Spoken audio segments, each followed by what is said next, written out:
All right, here we go. G'day, Coast Community. Welcome. Welcome. We are on, aren't we? We're recording, we're going. We go? Good, yeah, thank you for the nod and the awkward commencement. Andrew and I are walking through John 18, first 14 verses today. Just as something of a bit of a Bible study. We've done these before. I hope they've been helpful for you. Can I encourage you, if you're watching this and it's possible for you, can you make sure that you grab a Bible and a pen and a notebook or something so that you can be making your own notes as we go? Don't encourage you to do that if you're driving at the moment. That's a helpful tip, isn't it? Yeah, if you're on podcast, yeah. Yep. Yeah. So John 18, 1 to 14, and I'm reading from the New Living Translation. Am I starting? I thought I was going to start. You can I'm reading from the NIV. You do that. So when we both read, it's going to be a little bit mixed up, but that's okay. Yep. And what we're starting with today, we finished last week John 17, which was the end of that big discourse in the upper room. Lots of Jesus talking. We've shifted gears now. So we're moving into some of this action of the arrest and that sort of thing. So I'm going to kick it off with, from the NIV, John 18, just the first three verses. So when he, that's Jesus, had finished praying, he left with his disciples and crossed the Kidron Valley. On the other side there was a garden, and he and his disciples went into it.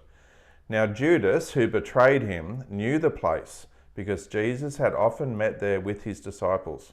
So Judas came to the garden, guiding a detachment of soldiers and some officials from the chief priests and the Pharisees. They were carrying torches, lanterns, and weapons. All right. So what does yours say? When he had finished praying, NLT says after saying these things. So you remember that John 17 is that high priestly prayer. Yep. We spent 3 weeks going through that. Yeah, we did. So there was the 3 components. Yep. Jesus prayed for himself. Yep. And that was to be glorified. Yep. Jesus prayed for his disciples, the 11 that were left, because Judas had taken off. Yep. That was they would be sanctified or made holy. And then Jesus prayed for us, all future believers, and that was that we would be unified. Yes, that we would be one in him. Yep. And so it's interesting, isn't it? Like, so John's really clear here that it's like after saying these things. So after he had finished praying. Yep. So there's a connection between what he is praying for Yep. and whatever that resolve is, whatever that conversation that he's just had with his dad. And now he has deliberately stepped into this moment. Yeah. He's prayed. He's poured out his heart in the most incredible way. Yep. And then now straight into this scene. And not only that, I think John, the gospel writer, is linking not only what's about to happen to what has just happened with the prayer and the discourse in the upper room, but linking back to the very beginning of his gospel, where, remember, I don't know if we remember, but right back when we unpacked John chapter 1, we talked about John was writing a new Genesis. Yes. Right. Even the way he started, in the beginning was the Word, and the Word was with God. Yeah, it just had that echo of the original Genesis story. And so in this, there's that echo again, that echo of the garden. We're back in a garden.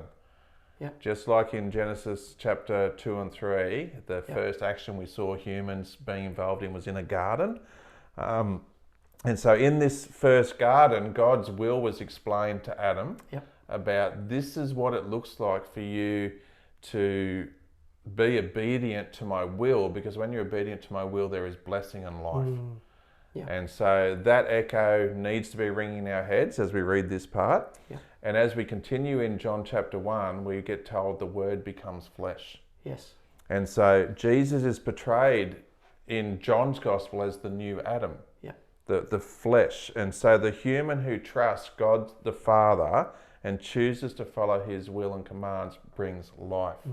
And we're seeing in this little scene here, Jesus and we'll see it shortly, but Jesus is saying, I am committed to the Father's will. Yep. I will do what he's asked to do because that is going to result in life. New garden. Yeah, new garden. Yep. And we'll see the garden again, won't we? Yeah. We'll see the garden again in Revelation. Absolutely. Yep. Yep. Interesting that it's the Kidron Valley, and so Kidron actually means murky or dark or shadowy. Mm-hmm. So here's the shadowy valley. Yeah. And one of the reasons that it's dark and murky and shadowy is because when in the preparation for Passover, when all the lambs and the goats are being slaughtered on that altar table, you might remember we've even spoken about this before. Yep. The blood is all funneled through the altar table and then runs through this pipe and runs into, guess what? Kidron Valley. The Kidron Valley. And so this would have happened yesterday. Yeah, because Passover. That's right. That's right. So preparation for Passover, potentially like tens, maybe even hundreds of thousands of animals slaughtered. This thing would have been like flowing. It would have been a bloody mess. It would have been a bloody mess. Yeah. Kidron Valley or Kidron Brook, you might also remember that David crossed this brook when he was fleeing from Absalom. I don't remember that. But So tell King me about David, it. Yeah. so here we've got Jesus as a son of David, Yes. right? So, and David was kind of betrayed by his own kid, Absalom, Yep. and then was fleeing and fled across Kidron Valley.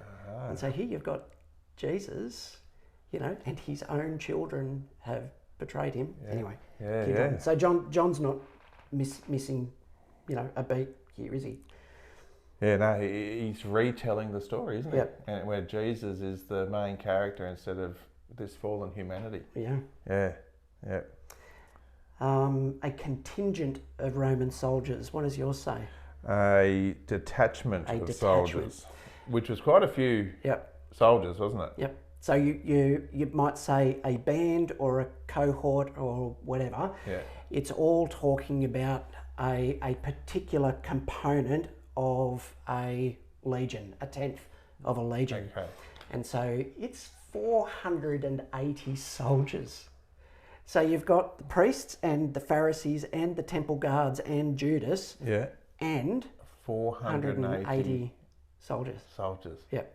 To come and get one One man. guy. Yeah. Yes. That's a little bit of overkill, isn't it? Well, they've had trouble so far. Yeah. So there's been a couple of times they've tried to nab him Nabble him. in the temple. Yeah.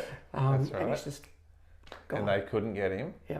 And I was reading somewhere that this demonstrates how Judas really did not know Jesus. Yeah, right. That the Judas would have been the main link between this happening and the temple guards and the soldiers. And Judas is thinking, we're going to need an army to arrest him. Yep. Not knowing that Jesus would willingly. Yeah. Yeah. Well, Now, we're not up to that yet. It's but already a rendezvous, though, isn't it? Yeah. So Jesus has prayed, knows what's coming, knows exactly what's in store for him, Yeah. and he's rendezvoused with Judas. Yeah, that's right. Yeah. And then we don't read this in John's Gospel, but we know Judas betrays him with a kiss. That's the one that I go and kiss is the one that you're looking for. Yeah. Yeah. All right, well, I There's keep a fair going. bit in that. Yeah. 4 to 6. 4 to 6. So here we go. Jesus fully realised what was going to happen to him, and so he stepped forward to meet them. Who are you looking for? He asked. Jesus the Nazarene, they replied. I am he, Jesus said. Judas, who betrayed him, was standing with them. As Jesus said, I am he, they all drew back and fell to the ground. Yep. Now, what translation you read with this, I think is important because essentially what it feels like in the original is Jesus said, I am. Yeah. He is not there. Yeah, the word he is not there, but it's put in for it to make sense for us grammatically and in syntax. But it feels like Jesus said, I am. And straight away, we've got echoes back to Exodus, where Moses meets with Jesus at the burning bush and he asks, well, who are you? Yeah. He meets with God, and says, who are you? And God's response is, I am. I am. Yep. Tell them I am sent you. Yeah. And remember in John's Gospel, he has unpacked 7 I am statements. Yeah, that's right. And so this is to remind us of that. Like, John's Gospel is one account. Now, we've been picking it apart little bit by little bit, but John, I think, intentionally is asking us to go back and make these links to I am the way, the truth, and the life, and I am the resurrection, and I am the good shepherd, and I am the bread of life and the light of the world. All those things that Jesus has been saying, which are characteristics of the Messiah, the Anointed One, and God Himself. Yeah. And also connecting, like, really specifically back to that Exodus narrative, to that rescuing people, creating a nation set apart. Yep. And so, you know, here right at this moment, drawing a point of that as well. You know, I am. And I don't know how you read this, but this idea when Jesus says I am, and they just fall over. Yes. Like, is there any other response that we see when people come into contact with the living God, other than people falling? Yeah. Prostrate on the ground, cannot stand, cannot look at God, cannot just in that presence. And this is what we see. Yep. I'd love it if John had unpacked this a bit more and explained why that happened, or what happened, and how it happened. And but all we see is they fell to the ground. Yeah. And the word fell is that flat. It is prostrate. Yeah. Imagine that. You're there and they're coming to arrest you, and you go, okay, well, here I am, and they all just fall over. Yeah, who's in control now? Now, there would be a chance to go, well, I'm out of here, because they're all... But Jesus doesn't do that, because there's this real resolve and trust he has in the Father's will to go, I am stepping into this. Yeah. And even if these guys are incapable of even looking at me and coming and grabbing me, I'm going to wait until they are able to, because I'm embracing That's the this. plan. Yeah. I'm surrendering to it. Yeah. One of the times that Jesus gives the I am statement was actually back in the upper room. Yep. And he was telling the disciples that one of the ones sitting around the table is going to betray me. That's right.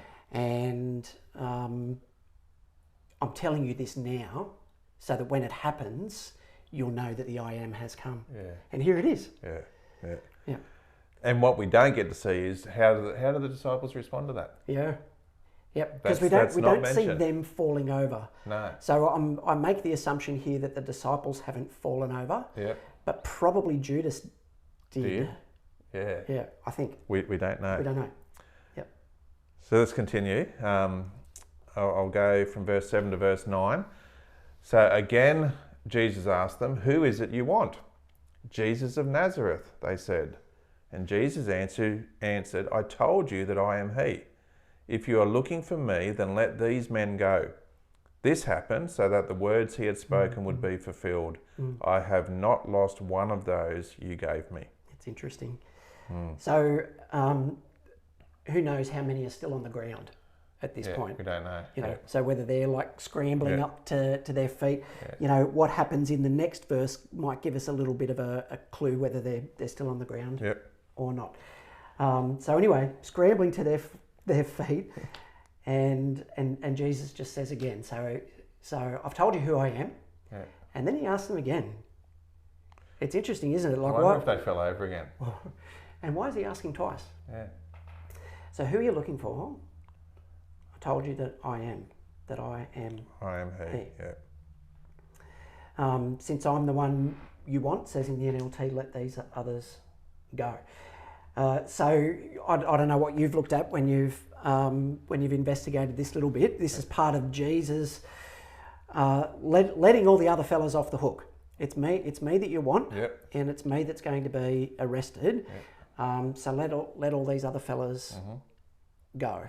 Yeah, and the concern for his disciples. He had said to them back in that upper room again that you will all scatter, you will all go. This will be hard for you. And I wonder if that's still ringing in his thinking that this is going to be hard for them, but I don't want them to get caught up in what's happening to me. They've got to be on their own journey through this, and it's nearly like he commands these soldiers. Yes. Let them go. It's not like he's politely asking. Like, these are not the disciples you've been looking for. It's a bit like that. Very much. So that was a Star Wars reference for those who missed that. But Jesus' concern for his disciples, I would imagine any normal human being, if they were in that position where an army had come to arrest them, all you'd be thinking about yourself. Sure. Self-preservation, what's going to happen to me? How much is it going to hurt? How long is it going to go for? Yeah. But it seems like Jesus at this point is going, I'm not self-focused at all. I'm concerned about my guys. Yeah, I'm looking after these things. Yeah. This bit about I didn't lose a single one of that you've given me. Like this is interesting because it was only last chapter when he was praying, when he says to the Father, you know, I haven't lost any of the ones that you've given me, except the one who was destined, the son of perdition, the son destined for destruction, and so. But now he's saying, I haven't lost any. Yeah. Now, is that because he's just talking about the 11 now that have come with him, or is something? I wonder, you know, what's going on with Judas here?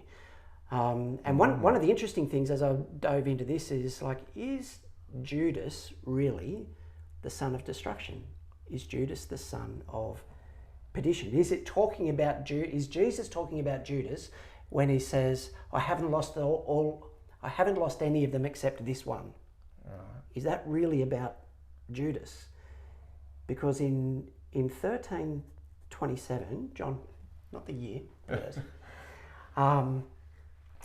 Jesus actually, or John recalls the point where he says, and Satan entered him. Yes. And Satan entered Judas. Is it Satan? Is Satan the one who is the son of destruction? We went through a number of weeks ago about recognizing the fact that like this sinfulness that is within us is not ours. It is not inherent to us. That's the enemy. Yeah. That's the enemy who deceives, and it's the enemy that Jesus came to destroy. Yeah.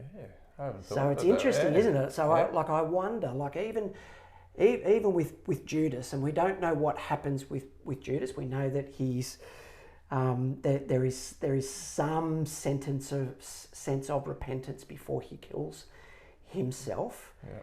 But is there even hope there for Judas when we recognise that it is that this rebellion is the Satan. work of the enemy, It's the work of the enemy. true enemy. The true enemy. Yeah. And that's the enemy that Jesus came to destroy.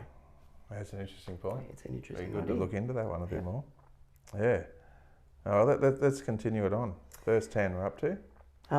Then we love Simon Peter. Yep. Simon Peter drew a sword and slashed off the right ear of Malchus, the high priest's slave. But Jesus said to Peter, put your sword back into its sheath.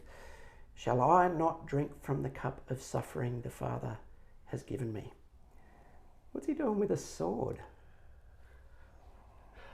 Yep. There's a part in one of the Gospels where he asks, can we bring a sword? That's right. Doesn't he? Yep. Which I found a bit funny and felt like Jesus gave permission to that. Right. Yep. But even in the middle of this, now it's interesting, this guy gets mentioned by name, Malchus. Yes. Yep. So who knows what journey he had out of this. Yep. The fact that he's still mentioned by name. But he was a servant. Yep. And that's the bit that servants were property.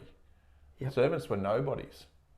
So here's a servant who in that culture was not really worth anything, who gets mentioned by name, that Jesus healed him. Now in John's account, John doesn't mention that. But we read in Luke's account that after that happened and Jesus told Peter to put his sword away, Jesus heals the ear. Pops it back on. Now I don't know at this point whether Jesus has been bound and arrested or whether he's still free of his own volition. But at some point, Jesus, again, not thinking of himself, goes and heals this ear. I wonder what that would have spoken to.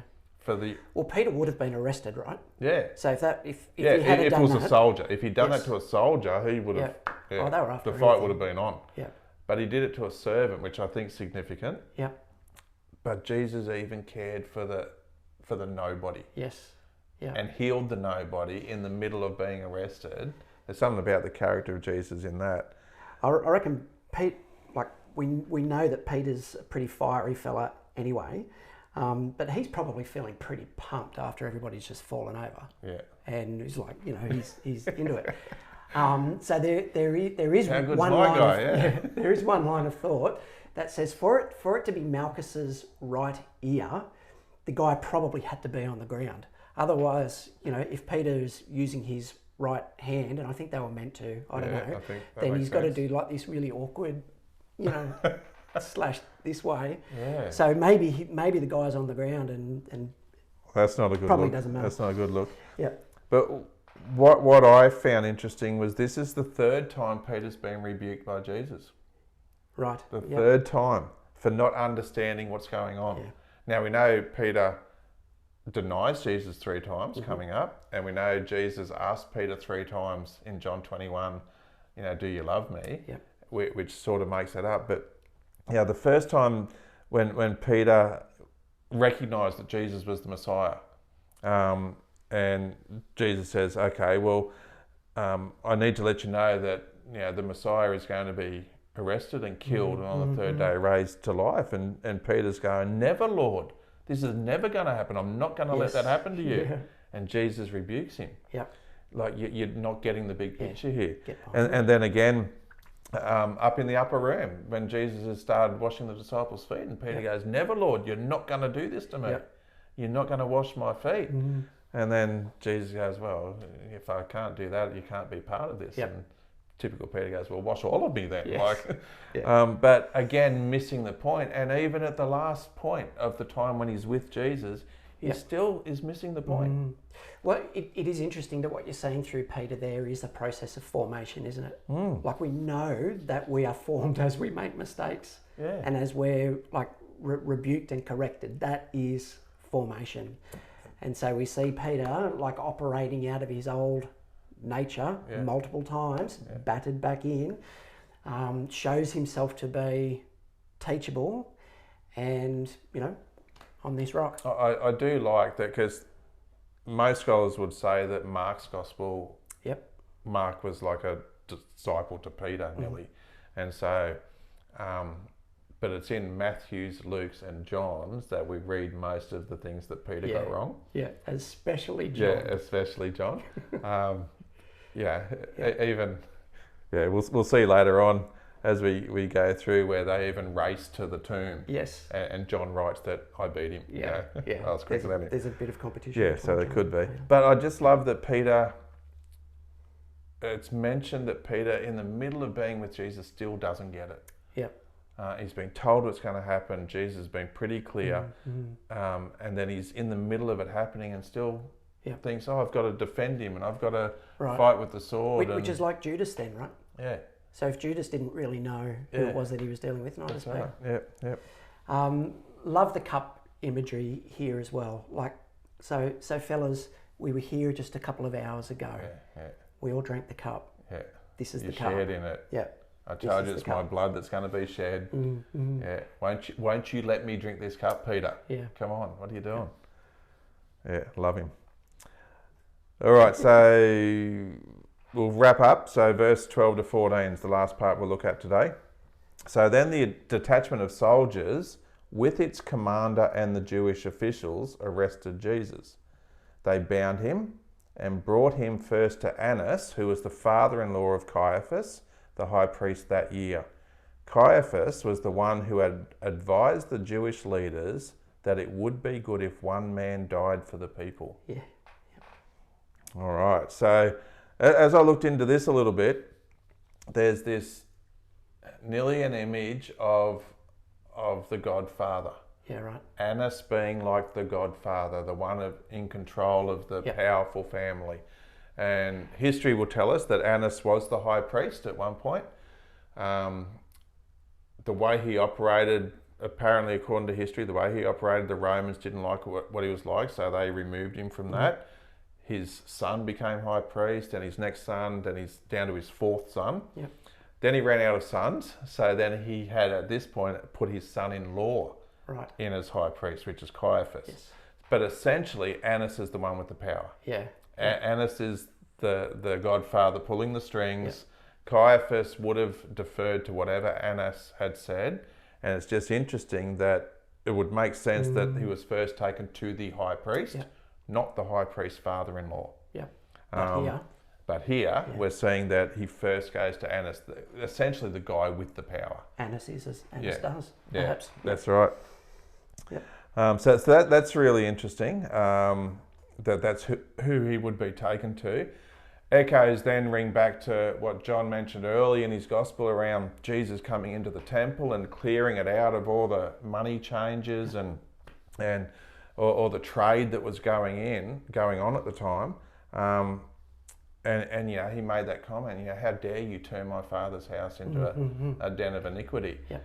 That was essentially an attack on Yeah. the person who had control over that, which was Annas. There you go. Yeah.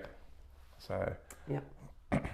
And back in John 11, so it was after Jesus had raised Lazarus from the dead. Yeah. And the high priests and everybody's getting freaked out and looking for ways to plot to kill Jesus. Right, yep. And it was in that instance that Caiaphas had made that comment. Yeah, okay. Where he said, you know nothing at all, nor do you understand. It's better for you that one man should die for the people, not that the whole nation should perish. Yeah. And then you've got one of John's really helpful little narratives, and John says he did not say this of his own accord, but being high priest that year, he prophesied that Jesus would die for the nation, and not for the nation only, but also to gather into one the children of God who are scattered abroad. Yeah, right. And so, like this story, this scene so far is like riddled with examples of people whose intent is to destroy Jesus being used for God's purposes. Yeah. And so, you know, well, obviously we're seeing Judas in that way, and we're seeing Caiaphas in that way. Yeah. And it's not as if God has orchestrated or predetermined or made those things He's happen. not up there pulling strings. He's not pulling strings, but he's a redeemer. He knows that what's in their hearts. He understands what it is that's going to transpire and redeems and uses those things. That's an important nuance there, I reckon, that God's not causing this to happen. Yep. Because if we were to say that, then we're saying we don't have free will as people. That's right. Yep. We are just being manipulated by God to do and say things to affect his... God did not will Judas to betray his son. He did not will Satan to enter into his heart. But he knew those things and is inherently a redeemer. I was reading some stuff around this, and Tom Wright, N.T. Wright, made a really good point that he's talking, because we just mentioned that John 17 was like the high priestly prayer. Yep. And so here is the true high priest, Jesus, being sentenced to death by the false high priest of the day. Wow. Yep. And just bringing that clarity around who the high priest really is. And then that link that then the true Adam, because we got that Genesis story being retold through Jesus in John's Gospel, the true Adam will be sent to his death by the false Adams. Yes. The humanity that is flawed and sinful and broken are going to kill the one who is not flawed or sinful or broken, the one who is pure. And all that so that the garden can actually be restored to the original intent. That God can now be with his people again because of these things happening. And as we see, Jesus talked about, I'm going to send you my spirit, I'm going to be with you. It's the new covenant. And so there's so many threads happening here in the whole biblical narrative. It's really hard to actually keep track of all of them. But I really liked how Tom Wright just pulled a few of those together. The high priestly prayer, the new Adam, the restored garden, God with his people, all this is starting to take place in this scene. It is rich, isn't it? And I think like it is, and yes it is, there is complexity in there, but pressing into that complexity comes with really, really significant reward, because you cannot help but press into that place and be more amazed. Oh my goodness. You are more, you've done more, you've achieved more. Yep. And I think like what we're seeing here too, and what we'll see over this next couple of weeks too, is that this is the ultimate rebellion. There is no more heinous or significant rebellion than what we're seeing taking place. Creation wanting to kill the creator. Yeah. And installing itself as the high priest. And a fake, what we will see, a fake trial and sentencing, the whole thing. It is just ultimate rebellion. Yeah, stick with it. Press in. That's it. My final thought in all this. So this arrest happens at night. Yep. So it happens in the darkness. Jesus is taken to Annas as the high priest to get the trial starting to happen in the darkness. It's not the way it was supposed to happen. These things are supposed to be done in the light of day, in front of people. Yep. So all this stuff's happening in the darkness, and it just again takes me back to this new Genesis where John writes in chapter 1, in Jesus was life, and that life was the light of men. Yeah. The light shines in the darkness, but the darkness has not understood it. And the darkness wants to extinguish this light. Yep. It's a threat. And so that's what we're seeing starting to play out. It's good. Yeah. That's good. That's fun. Thank you. Yeah. I really appreciate walking through that stuff together. So hopefully that's helpful. Again, what we've tried to model, you can do this in your home group. You can do this with a friend or two. Just sit down with a passage and just talk about it. See what you can pull out and see where the links are. Yeah. Hope that's helpful. We'll do this again at some point. I'm not sure when, but hopefully you can keep tuning into our YouTube podcast and things like that as we continue through John. Sounds good. We'll see you then. Bye.